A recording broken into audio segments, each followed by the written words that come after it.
because we need the water. But on the Sunday, I hope that everybody would dress up for the occasion. I'm sure they dressed up for yesterday. And I think today is a bigger day than yesterday. So they should actually dress up for the day also. Because if it was the day of love yesterday, it is today the supreme day of love.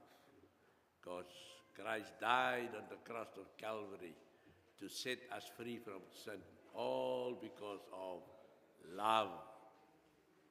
And what we learn from John 3:16, God so loved the world that he gave his only Son, so that we that believe in him should not perish, but have everlasting life. So feel welcome, and it's Bible study time, and we're still in the book of Romans. I'm just catching up. Remember, we went through all 16 chapters, but now I'm just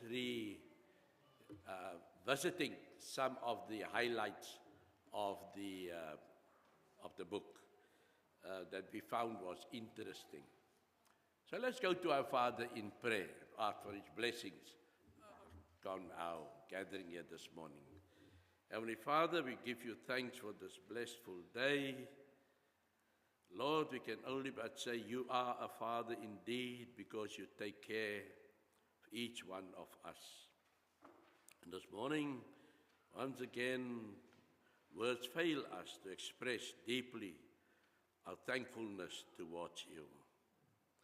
You have blessed us, Lord. We can again say, greet each other. We can ask, how do you do? And Lord, we can see by the greetings and by the smiles that everything is good. Lord, because you are a good Father. Thank you, Heavenly Father, for this time that we can separate ourselves from the world out there. Thank you for the bus that has just arrived with the children for the Sunday school. We are thankful, Lord, that even indeed you've given them safe traveling mercies. We're thankful for Sister Etty that is here present this morning. You've been with her on this road trip, and we give you all the honor, the glory, and the praise for also bringing her safely back home again. And so we are so thankful for Louis and wife for blessing us with their presence here this morning. Pray, Lord, yes, Lord, as great stalwarts of the church, we are thankful and pray that they would also find that we are preaching nothing but the truth and teaching but just the truth. Heavenly Father, we are praying for those that need your prayer, those that are sick in bed. Just mindful of Neil at this moment, Neil Taylor. And we pray, Lord, that you would walk closely with him in this time. Pray for strength for Liz as she takes care of him, and also and as they also are struggling with the ill health. But we pray, Lord, that you also in this time would be merciful and graceful unto Uncle Bill. And this time, Lord, we're praying for Sister Maria also that needs to go to hospital tomorrow. We pray everything would work out according to your the plans of the hospital. With you in the midst, it is now the second eye that would be operated on, Lord, and as you've taken care this time again, Lord, we can depend on you for being with our sister and taking care of the operation. In all this, Lord, we give you all the honor, the glory, and the praises. In Jesus' name that I pray. Amen. As I said, we are in the book of Romans, and last Sunday we had, according to our outline, we had the need for salvation for the Gentiles, and we visited there, in which we just highlighted that the difference between the Jews and the Gentiles was that the Gentiles believed, and that the circumcision, they were not led by the law of Moses, but by the law of the gospel, and because of their faithfulness, it was reckoned unto them as righteousness. Also, their uncircumcisionness was changed to circumcision, because they were not just hearers of the word, but they were also they were the doers of the word. And so the Apostle Paul then used even the example of Abraham, that when was he circumcised and when was the law given?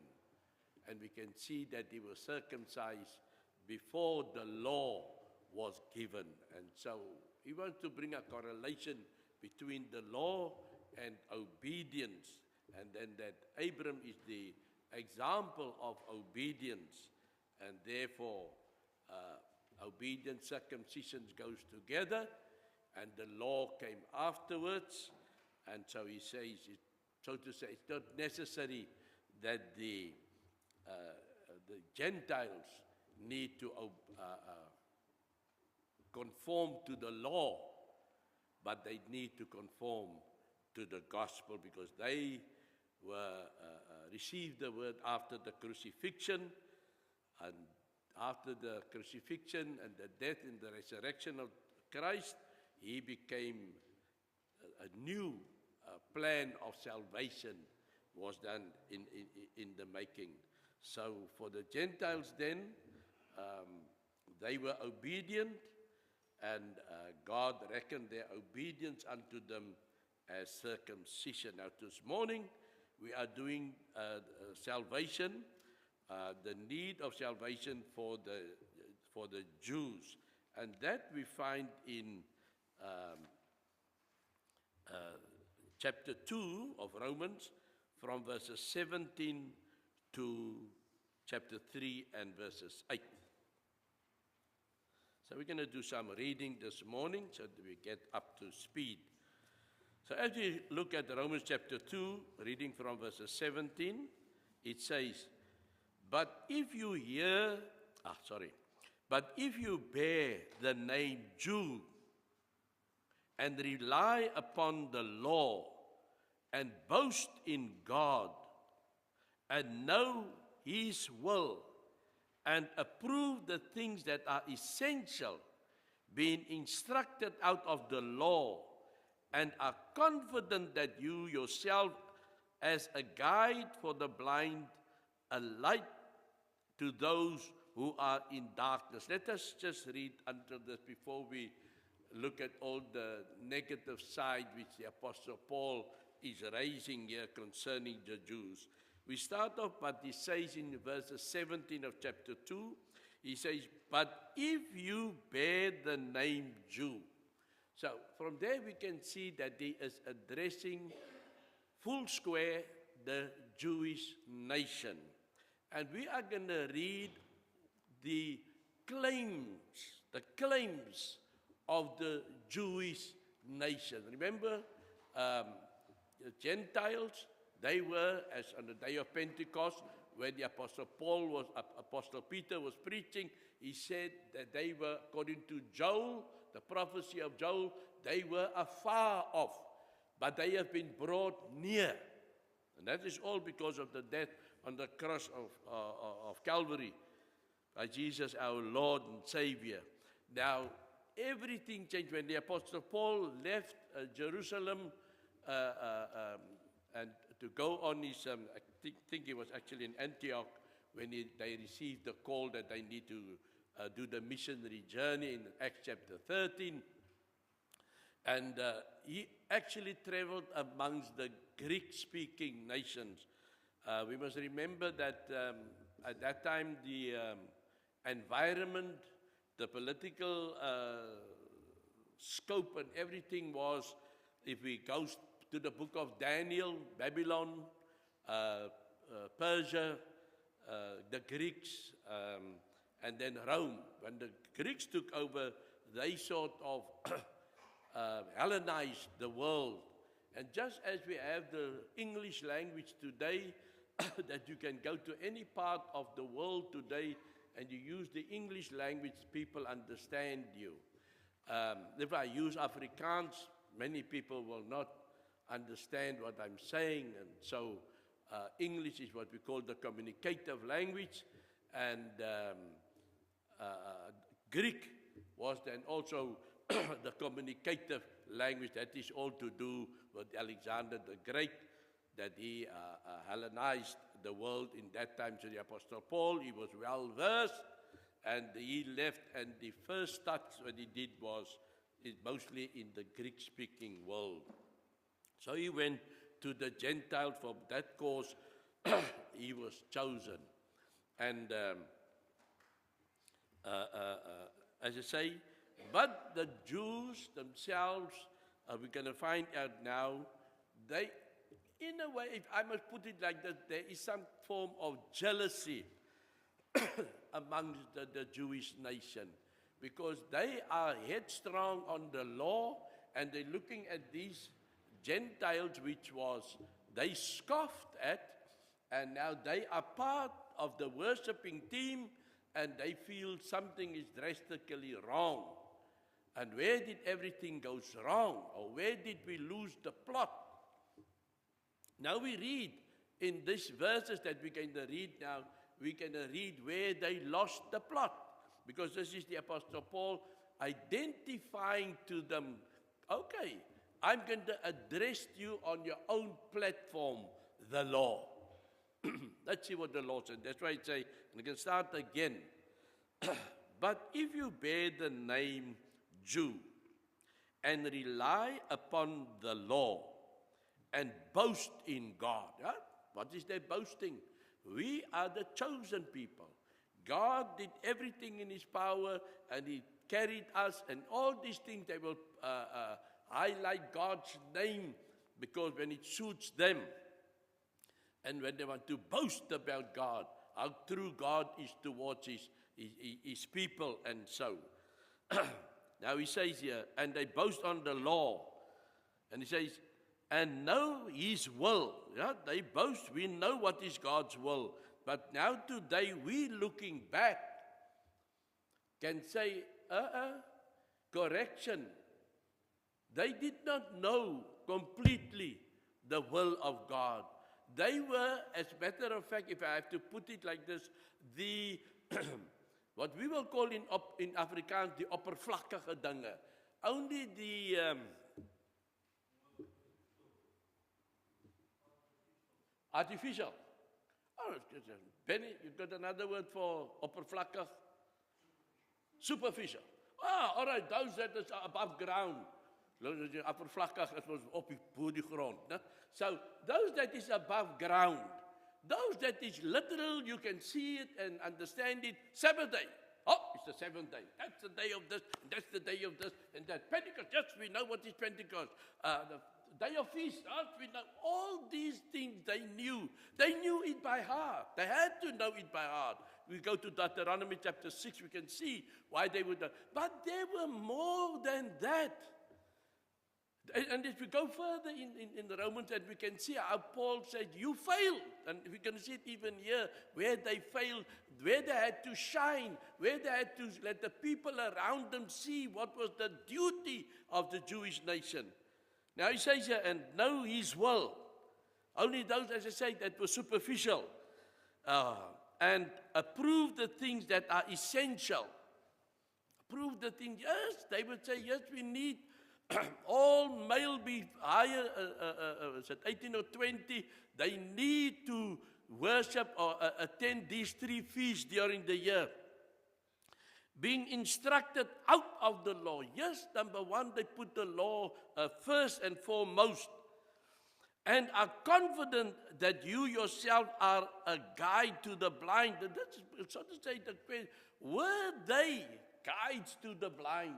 When I say guides to the blind, it is those that did not walk under the law. Now, who did not walk under the law? It is the Gentiles. So they had to, in a way, lead the blind, lead those that are not under the law. And they failed. A light to those who are in darkness. Were they? Were they a light to those that is in? Paul is addressing them. He said, come, let's talk.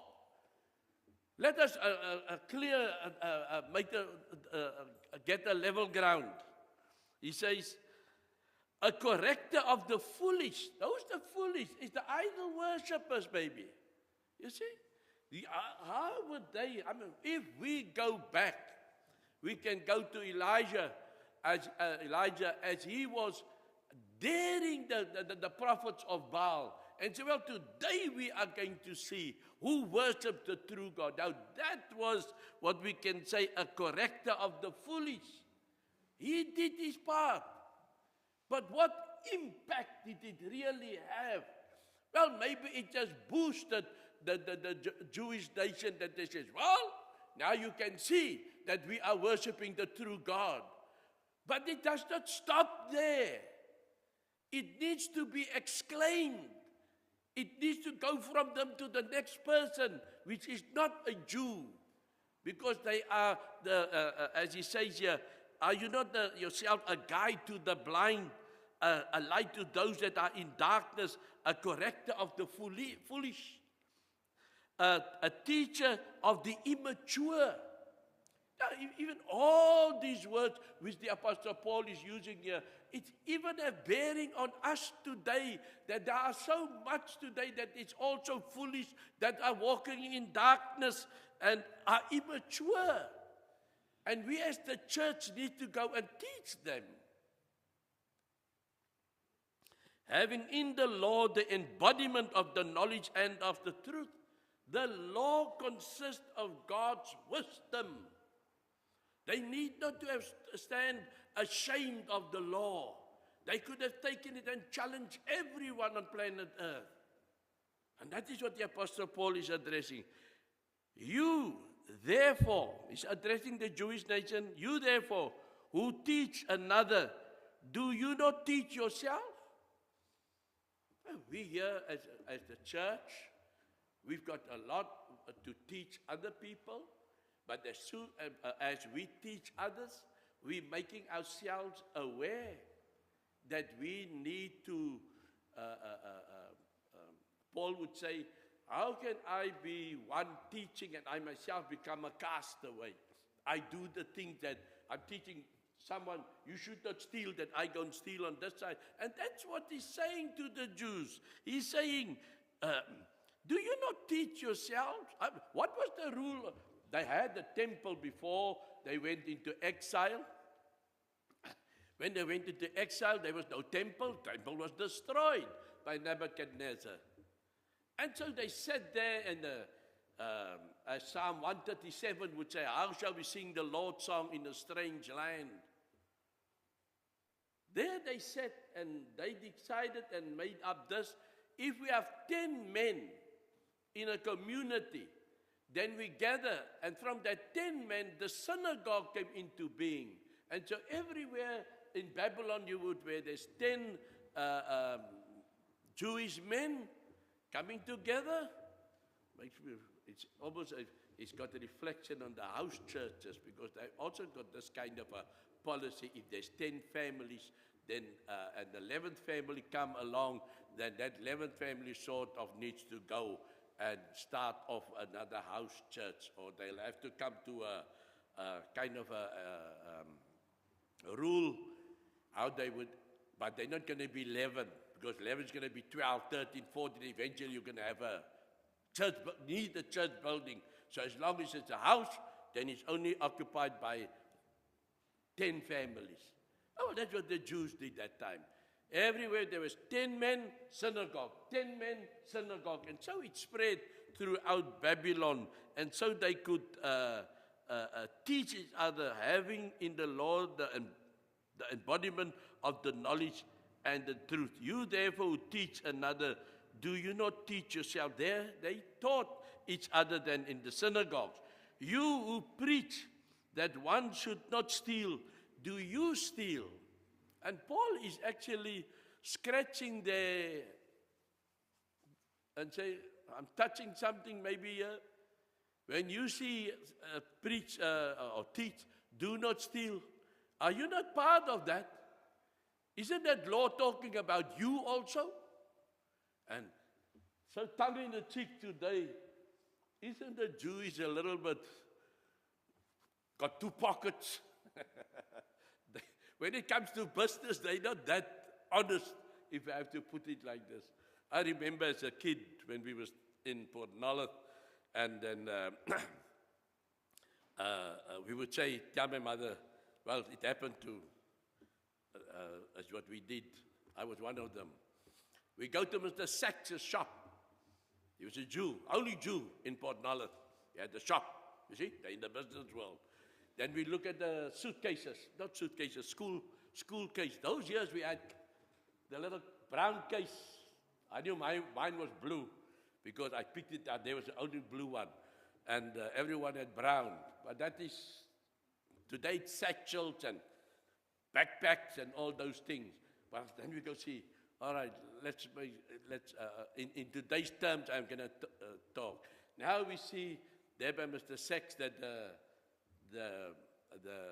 suitcase, the school case costs about 15 rand. Let's use that language. But by that shop and that shop is 20, 25, and so we would tell Mama, no, I'm going to buy it. It costs 20 rand. And Mother would give the 20 rand, and what we do, we run to Mr. Sachs' shop, and then we bargain with Mr. No, I just have 15 rand. No. Or Mr. Sachs' shop is also, his case is also 20 rand. But we come with the idea, I'm going to go out there with money in my pocket and then go out there with the case. So we tell him, oh, I only got 15 rand on me. Oh, don't you want, you got 15 rand. To him, money in the pocket is better than a case sitting there for another 2 months or so. So that is how they made their business. The price that you saw is just illusion. But the money in the pocket is so, this is, well, that's business mind, eh? That's business mind. But the Apostle Paul is saying, you preach that one should not steal. Do you steal? You say that one should not commit adultery. Do you commit adultery? You abhor idols. Do you rob temples? And these are accusations from the Apostle Paul. I mean, but the temples, now we know that the temples had, people would go to the temple and they would leave valuables at the temple because they're obedient to their gods. And so they feel that if they leave something valuable, the God will bless them valuably. I'm using my own word now. And so who would go and visit the temples? Maybe the Gentile will not go and rob his brother's contribution. But if I'm not a Gentile, I'll go and pocket it. And so maybe some of them walk slyly past the temple, maybe. Now we've got it here in Cape Town. We have what we call the Kramats. There's one not far from here in Makassar. I think it's Prophet Yusuf Kramat, a holy man that was buried here. They came there from Indonesia when the world was, how can I say, God did change the language to disperse the people, but Nebuchadnezzar, or what was it, the other guy, the Assyrians, they also did the same. They take you out and they bring other people in, so to confuse the people. And so that's what happened. They brought all the Islam people from Indonesia to Cape Town. They had to work in Durban and so on, everywhere, and the sugar canes and so on. And some of the people, they had to bring the holy men also, because they take the holy people out, then the religion will die in that place. So lots of holidays. The nearest one here is Makassar. Signal Hill has got a lot, and Oudekraal has also got some of these kramats. That's where a holy. Now what happens when it's a certain time of the year, then the people go and visit the kramat, and then they bring lots of food, because in their religion it is, they are thankful. You don't need to bring just cooked food. You can bring a packet of rice, a packet of sugar, tin of beans, tin of peas, and so on. And then they leave. After they've had a wonderful service, they leave. And who's sitting in the shrubs? Who's hiding in the bushes there?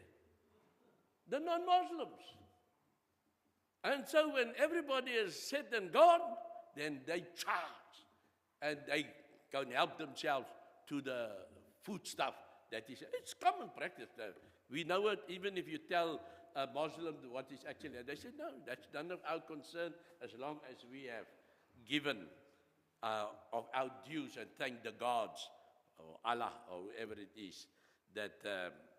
So the same things happened even among the Gentiles in their idol worship, that they also go and part with some of their valuables, and you find the Jewish man in a sly manner, he'll enter the temple and he'll go and help himself with these things. Why would Paul talk these things? It's because he's not sucking it out of his thumb.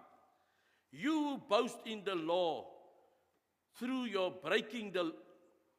You who boast in the law, through your breaking the law, do you dishonor God? No. Can be that the seventh day, honor the Sabbath day, that keep it holy. But that is, as today also, I mean, civilization has not changed in all these years. You have people that walk without, as I say, it's always to me like a thing of concern. When you drive and you pick up people, and you see that there's nonchalant. You can see there's people going to church. It does not tickle them off. In nothing. It's just another day. No, same for them also. There were also those that say just another day. Sabbath day, tomorrow's another day. Or next week, Sabbath day, I would go. So now he's asking, you that boast in the law, on the seventh day is the day of the Lord, and you don't go. Did you not break the law now? And he says, did you not dishonor God? And in fact, I remember somewhere in the New Testament that the Apostle Paul, I think he's the writer, that would say, if you break in one thing, you've broken the whole law. Let's take his 10 commandments. Let's stand there. And you have not gone to the Sabbath, and you've dishonored the Sabbath day. Then you are guilty of the whole law, breaking the whole law. If you covet, and you fall into that sin, then you've broken the whole law. That's the teaching. And so he says, if you boast. I mean, here somewhere in front here, it did say you that boast. He say, and rely upon the law and boast in God. Verses 17. He would say here, you boast in the law. Through your breaking the law, did you not dishonor God? You see, it's very negative to the Jewish people, because he is trying to bring cohesion. He's bringing, do not be jealous of the Gentiles. They are just doing what God has said, but that you did not see. And then he says, in honor of all this, he says, in verse 24, for the name of God is blasphemed among the Gentiles because of you, just as it is written. And it is in Isaiah 52. I just have to go there so that we can see that Paul is not telling lies here. Isaiah 52, verses 5. It says, now, therefore, what do I have here, declares the Lord, seeing that my people, the Jewish people, have been taken away without cause. Again, the Lord declares, those who rule over them howl, and my name is continually blasphemed all day long. And so Isaiah is already prophesying that the priest and all them, they make the name of God, but they are not honest with God. It is well something to protect them and to make themselves known that they are God's chosen people. But the executing of all God's law in some ways leave much to be proud of. For the name of God is blasphemed among the Gentiles because of you, just as it is written. Verse 25 says, for indeed circumcision is of value if you practice the law. But if you are a transgressor of the law, your circumcision has become uncircumcision. Now he's addressing, let me just go back on all those negative things which the Apostle Paul has declared unto the Jewish nation now. Because it is about the circumcision. How can you, Paul, tell us now, this Gentile standing here is now spiritually circumcised? Just because he's a part of you, so to say, Paul. He listened to you, he obeyed you, and that message which you brought to him, and now he's one of you. But I'm afraid, Paul, you are not one of us, because this man is not circumcised. And Paul is bringing to them, you know what? Circumcision, you rely too much on the circumcision. Now, here in verse 25 he says, for indeed circumcision is of value if you practice the law. But if you are a transgressor of the law, if you disobeyed in one of God's commands, your circumcision has become uncircumcision. That's what Paul is bringing. This person obeyed, and he believed that Christ is the Messiah, that Christ is the Son of God, that he changed his life, that he went to the waters of baptism. Now he's circumcised in the heart, spiritually. But you, boasting of God, but is not carrying out God's laws, that is reckoned unto you as uncircumcision. If therefore the uncircumcised man keeps the requirements of the law, will not his uncircumcision be regarded as circumcision? So he says, this man keeps the law. Because even if you're Christian today, and you adhere to the law, there's only but one God, and you must believe in that one God, and all of them you obey. Only this is the fourth command. Remember the Sabbath day, that you keep it holy. That one fell away after the crucifixion, because there's a new high priest, there's a new law. But the others you can still continue in today. He says, if therefore the uncircumcised man keeps the requirements of the law, will not his uncircumcision be regarded as circumcision?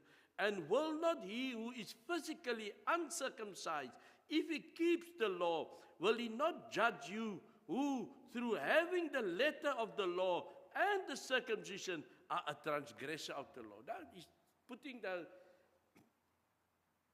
Paul is saying, here you have the Gentile. He's now a believing Gentile. He honors God in everything that God wants, that he view, that is obedient. He recognized Christ as the Son of God. He recognized the principle that to become a new creation, he needs to be baptized. All this. And God says, now you are circumcised because you obey my law. And he's telling the Jew, you've got the law. You are circumcised, but you disobey the law. So it's all fall away. And that is a hard pill for them to swallow. Now verse 28 says, for he is not a Jew who is one outwardly. Let me watch my time here. He is not a Jew, he is one outwardly. Neither is circumcision that which is outward in the flesh, but he is a Jew who is one inwardly, and circumcision is that which is of the heart, by the Spirit, not by the letter, and his praise is not from men, but from God. Now when he uses the word the letter, all this is written, it's letter. This Bible, all it is written is in a typograph, is made, printed, and so on. It's of the letter. But can you see my circumcised heart? You cannot see it, because it's spiritual. And this letter speaks boldly. This is what we used to teach you. And that was what the Ten Commandments was there to teach them. They should not walk around like people walking around with crosses maybe over their, around their necks and so, no. And that they must have like symbols of the Ten Commandments hanging around their necks or so. I know they had to, the Bible said, the Lord said, Deuteronomy chapter 6 says, that it must always be near you. When you enter your house, it must be by the gate, it must be by the door. And they took it literally by fixing a little box in front of their head with the whole Shema is written in there. And they've got these armbands and so that it's not far from them. That's figuratively speaking. God wants it to be spiritual. And this is where they lack the Jews. Therefore, when we do the study, last Sunday we had the need for salvation among the Gentiles. Now the need for salvation amongst the Jews, they had to look beyond that. What is God's plan really? Then as we go on to verses 8, then what advantage has the Jew? Or what is the benefit of circumcision? Great in every respect. First of all, that they were entrusted with the oracles of God. God is not against the Jew. God is not against the law. God entrusted them in keeping it and practicing it. What then? If some did not believe, their unbelief will not nullify the faithfulness of God, will it? If all the Jews did not repent, if all the Jews became idol worshippers, I have to put it like that, would that change God's attitude towards his creation? No, he remains today, yesterday, today, and forever. He remains the same. He is not going to be by man. What then? If some did not believe, all right, may it never be. Rather, let God be found true, though every man be found a liar, as it is written, that thou mightest be justified in thy words, and mightest prevail when thou art judged. But if our unrighteousness demonstrates the righteousness of God, what shall we say? The God who inflicts wrath is not unrighteous, is he? I am speaking in human terms. May it never be, for otherwise, how will God judge the world? There should be a standard, and God is that standard. No man fails, no man falls. What actually happens is that God always returns to assist. We can see it here. He says, may it never be, for otherwise how will God judge the world? But if through my lie the truth of God abounded to his glory, why am I also still being judged as a sinner? Now the Jewish people are looking at Paul and blaming him for everything. He's causing all these problems. And the Apostle Paul says, God still remains true. Since the beginning of time until now, he remains true. And why not say, as we slanderously reported and as some affirm that we say, let us do evil that good may come, their condemnation is just. Now, from why would people have that kind of thought? Well, if that's the case,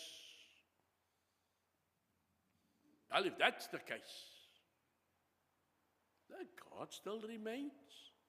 God is still the one. He is still the creator. He is still the lawgiver. We all should still walk in righteousness.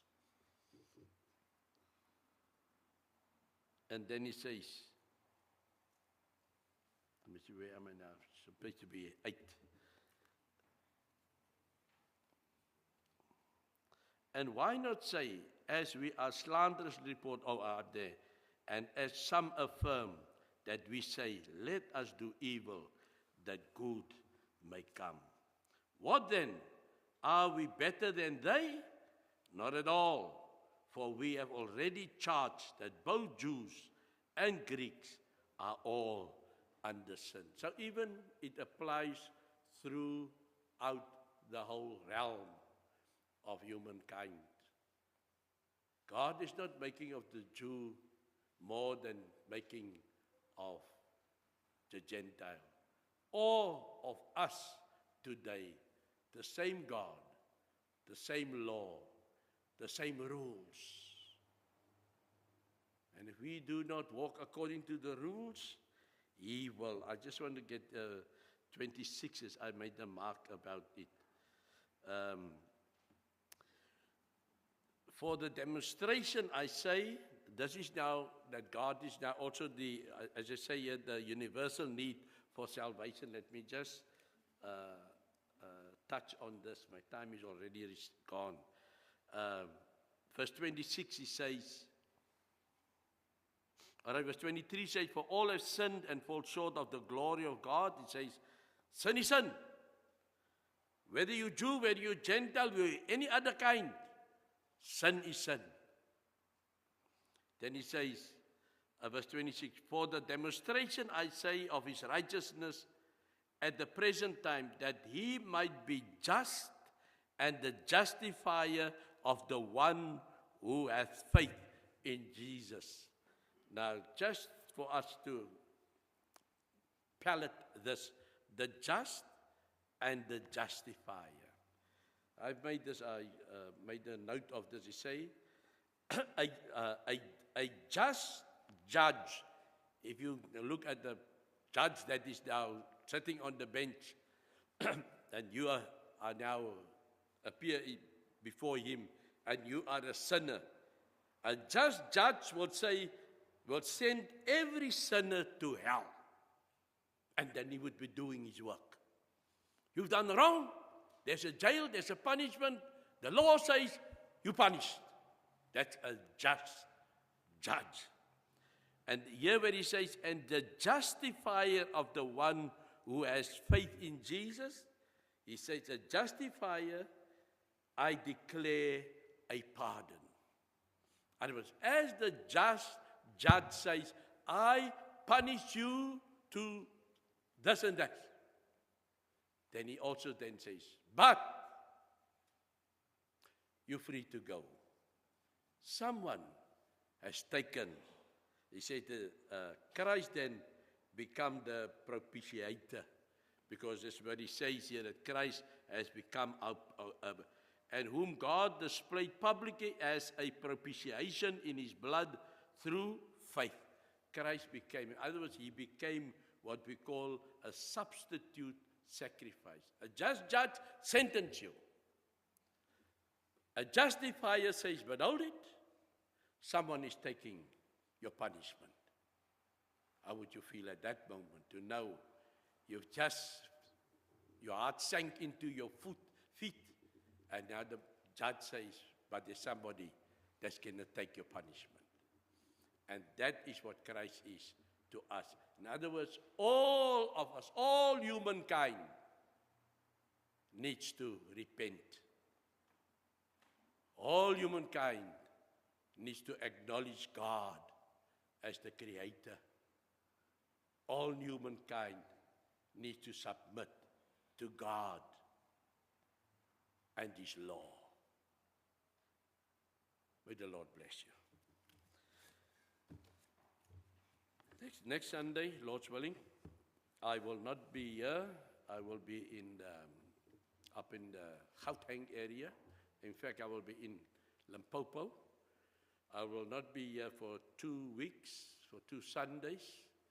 And Brother Theo maybe he's going to bring his own Bible studies. So I thank you for the time that I spent with you in the book of Romans. It's been a book that is opening. We are still, me and Theo are still knocking heads as to what is the next book that I am in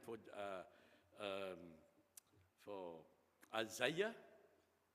And, all right, we still see where we end up. It's good.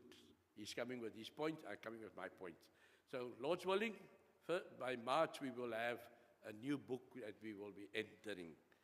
And so, thank you, Lord, that we could have, it has been a good journey.